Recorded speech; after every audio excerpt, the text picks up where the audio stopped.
لینا چاہیے ایک قرآن شریف. اور کتنی نیکی ہیں اب ذرا آپ شمار کیجیے تو شمار نہیں ہو سکتی. کمپیوٹر کو لانا پڑے گا, اکاؤنٹنٹ کو بلانا پڑے گا, کاؤنٹنگ مشین پہ رکھنا پڑے گا, تب جا کے کہیں اس کا حساب کتاب ہوگا. اللہ تبارک و تعالی جل جلالہ عما والہ نے حضور پرنور صلی اللہ علیہ وسلم پر اس مقدس کلام کو نازل فرمایا. اس کی تلاوت کا اہتمام کیجیے,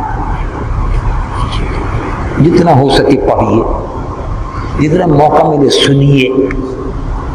سننے میں بھی ثواب ہے, پڑھنے میں بھی ثواب ہے.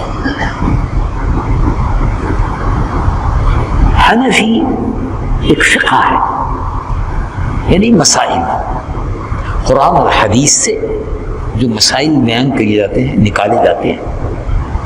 طہارت کا بیان, وضو کا بیان, نماز کا بیان, فرض کا بیان, سنتوں کا بیان, مکروہات کا بیان, سنتوں کا بیان, یہ فقہ کے مسائل ہوتے ہیں.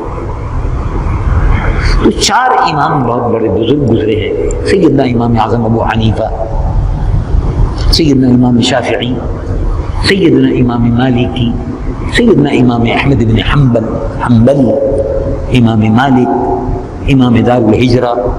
یہ بزرگ ائمہ گزرے ہیں. انہیں میں بزرگ امام اعظم ابو حنیفہ سید الائمہ سراج الامہ, حنفیوں کے مقتدا و پیشوا حنفی فقہ, قرآن اور حدیث کی روشنی میں جنہوں نے مسائل بیان کی.